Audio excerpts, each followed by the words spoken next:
are dead to me, 'cause what you said to me cut so deep, and now you're dead to me. Dead to me, you were a friend to me, but I put you to sleep, and now you're dead to me. Salut les indés, j'ai lu, ou plutôt non, j'ai dégusté le Gobelin dans l'alcôve. Un truculent pavé à la sauce magique concocté par Luc, Didier, Jean en personne. Oui, tous les trois. Mis à part le fait que le titre me laisse un tantinet dubitatif, je me suis régalé de la page 1 à la page 427. Un bouquin comme ça se mange sans fin, F-A-I-M. On voyage, on s'amuse, on frémit, on s'inquiète, on visite et on apprend à connaître plein de choses et d'êtres qui, pour le cartésien moyen amputé de ses rêves, ne sauraient exister. Vous avez tort, les gars, hein, ça fait un bien fou de rêver, mais enfin bon, c'est vous qui voyez. L'auteur nous propose un univers qui, finalement, n'appartient qu'à lui, malgré ses illustres prédécesseurs. Alors bien sûr, on pourrait évoquer le maître du genre, Tolkien, et sa terre du milieu. On pourrait également citer Jacques Vance, ses dragons, son archipel imaginaire dans lequel se côtoient hommes et peuples féeriques. En fait, on pourrait évoquer un grand nombre d'auteurs de fantaisie. On va en citer quelques-uns. Ursula Le Guin et les aventures du jeune Gad qui va franchir une succession d'étapes. Robert Jordan, auteur d'une série mêlant quête, magie, monde médiéval et pouvoir caché. Thomas Bernard-Swain et ses textes mythologiques. Ce dernier d'ailleurs nous amenant tout droit à Homère et à son Odyssée. Oui, vous avez bien entendu. Heureux qui comme lys a fait un beau voyage. Vous avez reconnu? Bref, on pourrait citer l'ensemble de ces grands noms en les rapprochant de l'œuvre de l'ami Didier Jean. Non, mais moi je ne le ferai pas. Non. Oui, même si je viens de le faire, d'accord, mais ça c'était histoire de vous prouver que moi aussi j'ai un peu de culture. Non, je vais plutôt parodier une pub des années 70.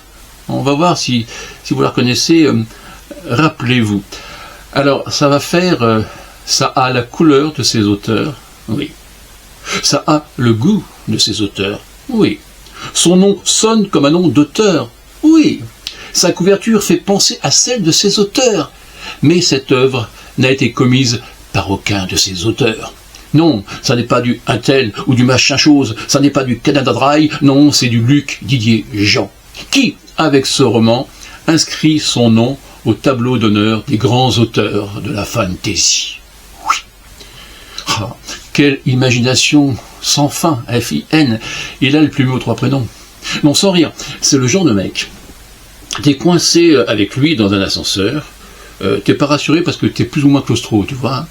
Alors lui, afin de te calmer, ce cher homme improvise à ton intention, et aussi à celle de la petite voisine du 6e, un conte genre fantastique. Il a rien préparé, non, il improvise. Dans le style, il était une fois un troll amoureux d'une princesse elfique. Toi, t'es tellement captivé, t'as la bave aux lèvres ici, tellement t'écoutes, que t'as aucune envie que le réparateur fasse du zèle et répare l'ascenseur. Non. D'ailleurs, après quelques heures d'écoute, tu t'aperçois que l'ascenseur est dépanné depuis des lustres et que le technicien réparateur en personne s'est installé son chichi à tes côtés afin de profiter lui aussi du récit. Ouais, et bientôt tout l'immeuble est là, à écouter. J'en fais trop? Ouais, peut-être un petit peu, ouais. Non, je crois pas, on continue. De chapitre en chapitre, d'épreuve en épreuve, pourrais-je dire, le héros nous catapulte dans des situations toutes plus délirantes les unes que les autres. Tiens, encore un autre univers d'ailleurs auquel je pense, le cycle d'Anaké. Vous connaissez? Imaginé par le regretté Henri Verne, le papa de Bob Moran. Bob Moran d'ailleurs un héros qui, entre nous, n'a rien de commun avec celui de Didier Jean. Non, parce que ordinairement, dans ce genre de voyage initiatique, nous avons affaire à des héros, à des personnes jeunes, courageuses, loyales, fidèles, de nobles conditions, des gens de qualité, n'est-ce pas? Des combattants qui vivent leur voyage initiatique avec humilité. Eh bien tout ça, ça n'est pas Dawan. Hein? Non, non, rien à voir avec Star Wars et les apprentis Jedi, non, Dawan, pardon, c'est le nom de notre héros, qui ne possède pas, croyez-moi, les qualités d'un fier Padawan, futur Jedi. Non, le Dawan, lui, il est voleur, roublard, parfois pleutre, intéressé, vénal, il magouille, il ment, il trompe, il convoite la majorité des femmes qu'il croise, il a autant de paroles qu'un homme politique, et la quête qu'il mène est plus que discutable. Et pourtant, il est sympa le bonhomme. Et ce qui est également peu commun dans ce genre d'ouvrage, Didier Jean ne nous fait pas le coup du héros malgré lui ou du filou repenti, ça c'est classique. Non, Dawan reste ce qu'il est, c'est-à-dire un homme intelligent, certes, pas vraiment méchant, mais privilégiant son propre intérêt. Dawan est un bon tueur café de ressources, servi par une baraka, pas possible, qui n'hésitera pas, si ça peut arranger ses petites affaires, à laisser son meilleur ami ou vous-même dans la plus inconfortable des panades. Dans les choux, vous allez vous retrouver. Bref, c'est le genre de relation que l'on a tendance, et je vous le conseille, à rayer de son agenda. Ouais.